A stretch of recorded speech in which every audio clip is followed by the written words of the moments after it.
Hello and welcome to Immortal Behaviour for this week. Many ways to win a game. Get your team home as a halfback. He won the game with his kicking game. Andrew kicks back and across. It has been a freakish kick by Andrew John. I thought he'd maybe retire, but forgive me, Father, for I have said. Maybe God has come to Marathon. Welcome back to another episode of Immortal Behaviour. As always, Andrew Johns, good to see you. Afternoon. Yes. How's your week been so far? Yeah, pretty good. Looking forward to Townsville, getting the early flight up there and the early flight back. Oh, are you on the 6 a.m? 6 a.m. 6 a.m. up there and 6 a.m. back? Yep. Yes. Very good behaviour. So, you know what I'll be doing? Saturday I'll be laying in my room when it's hot and watching the tap. There you go. All right, of course, Immortal Behaviour is brought to you by Tab. I want to know, what are the plans in Townsville? Because you know, I had someone from the Mad Cow send me a message saying if any of you, the 9 crew are up here, let us know and we can help look after you. But I'm not going to be there. Well, I'm off it. Oh, that's right. Yes. You like all the players playing finals footy? Yes. I've got to give my guts to the commentary. Yes, there you go. So no, what is it? No sugar, no alcohol. That's what they all give up. All right, let's get stuck into some footy final series. How are you seeing this final series? Do you think that we've got some front runners and then the rest of the competition? Do you feel like we might see some surprise packets? I think it may be a year, it could be a year where someone comes from outside the 4. If there's ever a year where someone can come from whatever, from that bottom 4, out of the top 4, I think this could be the year. At the moment, without doubt, it's the Storms to lose. You all know what's happened with the Roosters. Very hard to win without your best players, especially Sammy and Brendan Smith out of the spine. Victor will be back next week, I understand. Penrith look a bit busted with Nathan. That's a big question mark. Question mark still over the Sharks. Can they win these big games? So I don't know how it all works, but I think a team like Manly, a real dark horse. Do you see Manly as the biggest threat outside the top 4? Yep, without a doubt. 2 morals this weekend. I think Storm win. I think Storm down there, I think they're pretty much morals to beat the Sharks, and I think Sunday Manly are absolute morals to beat the Dogs. The other games are, I've chopped and changed with Penrith and the Roosters. I'm looking at the Roosters team on paper is still really strong. And Penrith, well, it's all up to Nathan. If Nathan's anywhere near 100% fit, they win and win well. If he's not, I think Roosters can get him. So it's all on Nathan. Does Manly's performance result last week against Cronulla worry you at all? No, not at all. Turbo's back in. Turbo adds, I think it's an 18-point, 20-point turnaround. He's that influential. He stops tries, he scores them. So no, they'll be firing on Sunday. So if you were to pick 2 players from those sort of outside the top 4 teams to stand up and who could lead their team, one would be Turbo. Who would the other one? Kalen with Newcastle, without a doubt. For the Bulldogs, I think it's Matt Burton really needs to lift. Have a huge semi-final series, a big game Sunday, because they've got inexperienced spine in big games. And the other one for the Cowboys is Scott Drinkwater. He provides all the X factor. He provides all the creativity there. So yeah, those players. Kalen, out of this world. It's so good. What about after, so we've got obviously final series, we've got grand final, but the footy doesn't stop there. After the season, we've got the Pacific Championships, and the new structure of it has made it really exciting, where you get a team relegated, then you'll get a team who can play up. So the top tier is Australia, New Zealand, Tonga. Yep. And in the bowl, it's Cook Islands, PNG, Fiji. Yeah. Yeah, I think it's a really good idea. But geez, there's some positions open, because Munster, without a doubt, he won't play. He'll go get an operation on his hip. Nathan won't play. I understand he needs a reconstruction on his shoulder, so he won't play. So then the key positions, 7, 6 and even 1. Well, one's the interesting one. One's the fullback, and I got to say, if a team was picked tomorrow, you pick Kalen. I know Teddy's the incumbent captain, but on form at the moment, Dylan Edwards has got that busted knee. I don't know whether he'll be available. Turbo, whether he'll play with the injuries he's had. So really, it's between Kalen and Teddy, and far out the way Kalen's playing. So you pick Kalen over all the other options who are fit, yeah. At the moment, yeah, and that's saying something, because Turbo and Teddy are once in generation players, but Kalen, what he did on the weekend, and hopefully what he does this weekend, he's out of this world. He's beyond superstar status. He's in rarefied air at the moment. So and then in the halves, DCE will be halfback if he's fit, and then the 5'8" position, Mitchell Moses is saying he wants to play. Considering he hasn't played since Origin 3, I know if I was Jason Rolls, I'd be Mitchell coming just to my get your body right. Just So then, who would you? For 3 months. If Mitchell wasn't there, who would you have? Would you have DCE at halfback, and then who would you have? Maybe Tom did. They played in the Origin team together, and Tommy's would know. He competes. It's tough. He defends strong. Trying to think who else off the top of my head could play at 5'8" there. Burton is another. The teams that will go deep into the semi-finals. Keary's pretty much retired. Sam Smith. Luai. I think Luai is playing for Samoa, who are touring England. So pretty much it'll be DC and Dearden, I'd say. Yeah, right. All right, we're going to be just continuing this discussion as well over the next few weeks. So next week we're going to be looking at who will be the hooker and centres. So we'll give you a week to have a bit of analysis, do your homework, and we know you love. Did you ever do homework at school? Best bets. Reading the form. Yeah. That was your study. Yeah. That was your version. Well. All right. Well, let's have a look at the Broncos. Obviously, not playing finals footy this year, but the rosters are really interesting at the moment. There's a fair bit of chopping and changing with a lot of teams. The teams are telling some players that they're no longer required or that they're free to look elsewhere. But it's interesting with the Broncos at the roster at the moment. So Darren Lockyer said yesterday in Queensland that the Broncos can't afford Sam Walker due to salary cap constraints, but also said that Ezra Mam isn't going to be ready for a while to step into that number 7 jumper. So where does that leave Brisbane? I don't really know. It's hard to say until you can see how much players are on. Well, there's excuses this year. Reynolds missed a fair chunk. Reece Walsh missed a fair chunk. I spoke to a few people before about Ezra Mam, whether he could be an out-and-out 7, and as Lockie said, not for a couple of years. Haven't really seen him play number 7. Huge difference between how he plays at number 6 to 7. Adam Reynolds is out. I can remember a young guy who they got high hopes for, but he's only a baby. I think his last name might be Black. Sandy. Oh, Cody Black? Cody Black, yeah. Sandy coloured haired young fella. He played in the under-19s Origin. Yeah. He looks a really good player and strong for a halfback. He's up around 90, 91 kilos. But he's a couple of years off, whether he can get to that level. Yeah, because he's in the Brisbane Broncos. He's in their system at the moment. He had a blinder in Q Cup. He scored. They had a huge. It was like a. Scored 7 tries. Yeah, something like that. Yeah. There's raps on him, but he's a few years off. It's how Reynolds is, how his body is, and how many games he plays next year. I'd be surprised if they didn't make a play for Sam Walker, but the numbers being tossed out for Sam Walker are astronomical. But he's the next best halfback, and you'd be tempted to pay whatever you got to pay for him. Does an injury like this does that change his value at the moment? Maybe because he won't be back till probably mid-year next year. So he's on it in September. Yeah, maybe May, June he'll be back. And with knees, my knee obviously, they say 9 months. For me, it's around 12 months. It wasn't until around that 12-month period when it really started to get better. And it's head noise coming back from the knee. Yeah. So you'd be challenged. What was it like coming back from an ACL? It was tough. It was really tough. You just worried about directional? I never stepped again off my right leg. Yeah. So I stepped at Para, was that 2004, and just exploded. For the rest of my career, I didn't step off my right foot. I was that paranoid about.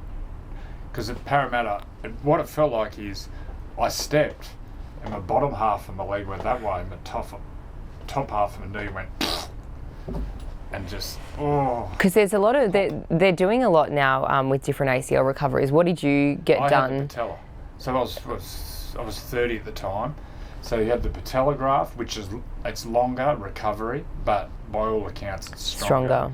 But it is a 12-month recovery. So I did mine early in the year, probably late March. So I had 12 months but it took a longer than that. And then there's the hamstring one.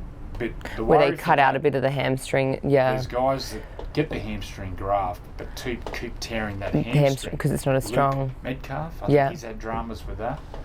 And then there's the one where they a donor. It's a donor. It's a donor ACL. So it's someone who's So it's someone who's passed and they've donated their tissue, I guess. But there's another one. So there's big studies happening at the moment where when you've done your ACL, they actually put your knee in a position where it heals itself. So every single it's every few weeks they change the angle of it, and so it grows, and then and so there's huge studies happening at the moment about it, and they say that has the same strength as what the donor one has. What do they call that? It's not a Lars thing, is it Lars? Lars is one of them. Yeah. Anyway, I actually spoke to Sam about it. I think he's getting the patella. Ah, okay. I think he's getting the patellas, which means it's 12 months recovery. But he'll be fine. He'll get out there and play. All right, well, for the Broncos, should they be looking at maybe rejigging that salary cap, asking a few players to have a look around? They've lost some. The loss of Herbie Farnworth was a huge one. The loss of Flegler. Those two in particular, they were massive losses. I don't think they recovered from losing those two. I'd say Payne would be on huge money. Maybe they let Payne go and let Payne come back to Newcastle where he was brought up. He's a Woodbury Warrior. I actually saw his uncle the other day, Mark Tafur, at the Old Boys. Yeah. So what's the chance of Payne coming back? I said no. Well, you think about the players that they have. Like you've got a number of Origin players, so they'd be demanding quite a lot of money. You've got Carrigan. Reece Walsh, Pat Carrigan, Ezra. Who else have you got there? Well, obviously Adam Reynolds, Tony Staggs. Yeah. The interesting one's halfback. Selwyn Cobbo.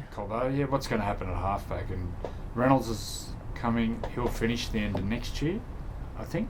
Well, his body's given up. He'd be the first to admit that his body's sort of crumbling on him. And how they manage him next year, how many games he does play. But key for them, they need to keep their superstars on the field. They keep Reece and Reynolds and these players, then they're in the top 8. What's it like as you obviously wouldn't have known this, but if you're a player and it's coming to this point of the year and your club's saying to you, hey, listen, you're free to look elsewhere. Yeah. You know what? Daniel Safidi, he's playing his best footy this year. And it's only, I don't know if he has been tapped on the shoulder, and there's other players up at Newcastle, but since that came out, they've gone to another level. You know what, I reckon it'd be difficult, but I think once you're in around training, it'd evaporate from your brain. Yep. It would be difficult. I reckon it'd be hard. I think I would probably want to look elsewhere going. Yeah. I'm at a club that doesn't really... Corey Horsburgh? Now, Corey was told he could look elsewhere. I think he stayed after his kicking game on the weekend. The armpit kick. The armpit kick. All right, let's get stuck into the Tab eras. He's the best. Do you know what I love? You know, he doesn't hide his emotions. Yeah. Did you remember seeing the interview with his dad at Origin time? I saw his dad in the elevator. What game was it when... Roosters Raiders. I saw him in the elevator. He walked in, he had this hell of a shirt. I said, "You're Corey's dad, yeah. Come here." Salt of the earth, man. So...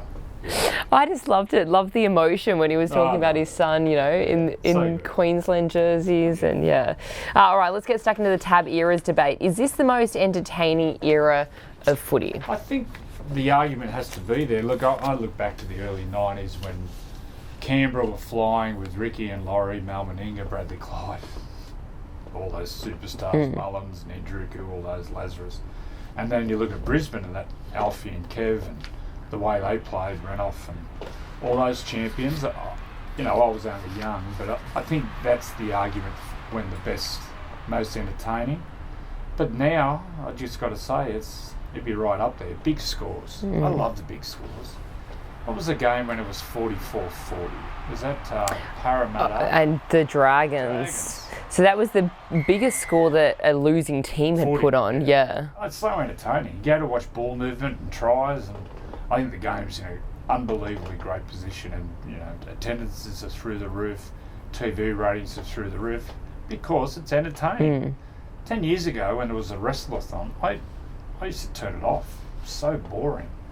5-10 second play the balls and boring.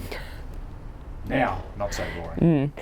You said yesterday on Fred in the 8th that the 6 again rule has turned around the quality of footy. What other rule would you change? Well, I love the 6 to go. I think it speeds the game up, puts more fatigue in the game, and I think it's no secret that since the 6 to go has come in, we're seeing smaller players come into the game. Trey Fuller, Kiani, I pronounce it wrong. Young bloke from the Titans. Sua, Fire-Longa at Melbourne. Am I missing a couple? There's a couple anyway. I think it's sped the game up. And, well, even Reece Walsh, like he's Reece not Walsh pretty small. But I love the 6 to go. Other rules, the bunker. We all know the bunker's a pain in the backside for me. The bunker should only be used in try-scoring situations, and unless it's an out-and-out send-off where the referee's missed an out-and-out elbow or something that deserves a send-off. Not a sin bin. Not a sin bin. Because the thing is, that's what the match review committee is for. So the match review committee is in place to go through the games and punish. If it is that bad, once again with the sin bin, if someone hits someone in the head from the elbow down, doink, sin bin. Sometimes you cannot help hitting someone in the shoulder.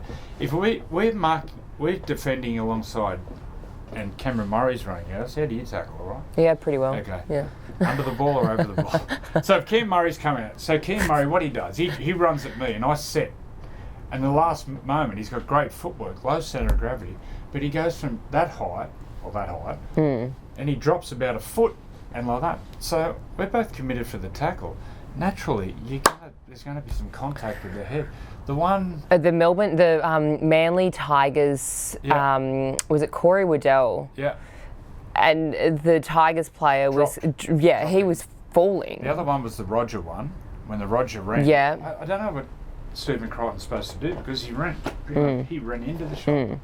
Anyway, the bunker, only try-scoring situations.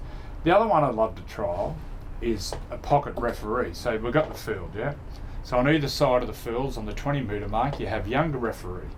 So when this team kicks downfield, this young referee comes in behind. They haven't got a whistle, but they're managing the ruck. So then the main referee, all he has to worry about is the 10 metres and different sort of stuff like that. Where the pocket referee can control the ruck. Where, once again, I hate this thing where they hold them up and the third man spears him, or third player. Because that's the thing, because the ref has a lot on their plate. Terminology, surrender, chicken wing, this, that. If you've got the pocket referee who is there and saying, player X, off him now, off, you're not allowed in, stop flopping, like that, he controls it. Then the main referee is getting back 10 metres, he's watching the offside. And he doesn't have to, he's not going, surrender, chicken wing, all this sort of stuff. Because I actually, if you want, every play the ball you could blow a whistle. Because everyone cheats. Everyone's trying to slow the play the ball down. So it gives the referees, put so much pressure on them. I think if we had 2 pocket referees, and this is a way you could blood young referees, but they don't have a whistle. Their job is to manage it, come in and out, and just manage it from behind. I think it'd be a good one to trial in the off season. I think that's a great idea. Because the other day that way, they're watching the one behind. They're watching foul play, and they can be tipping to the ref, and they have a feel for the game. Yeah.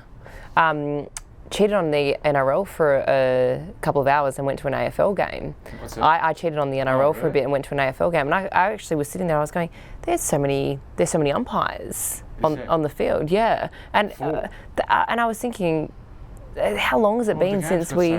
The game's so much really fast, and there's so much. Poor referees are under that much pressure. Yeah, and then the bunker's in their ear. Yeah, and what everyone's talking about is, it's hard for them to have a feel because they're second guessing their instincts. I think take a bit more responsibility off the main referee. The pocket referees, no whistle, they're just managing the run. Well, I like it. Ideas, man. Yep. All right. Let's might get you to chat to the powers that be. No. All right, well, are there best, so we talked about the entertaining era, but are the best entertainers the players that fans wanted to see regardless of the team? Like, are we seeing those, entertaining? Yeah, some players, like Reece Walsh he's brought another dimension and another fan base to the game, you know, highly marketable, and the way he plays. It's very hard now for players off the field to be characters. Now we all say, oh, we need more characters in the game. Then someone pops up. A good example, Toby Rudolph. I love to hear him get He's the best. A couple of years, last year or something, he goes, oh, yeah, what's on tonight? Yeah, I'm going to Northies, I'm going to have a few, and then, you know, blah, blah, blah. He got hammered about. He's just having a joke. Or Brendan Smith usually comes out with some sort of funny stuff. Victor Radley does. It's entertaining. But I'd imagine on social media they'd be getting hammered. And then the club would be saying, mate, you've got to pull your head in a bit. You're putting extra pressure on yourself and the team, blah, blah, blah.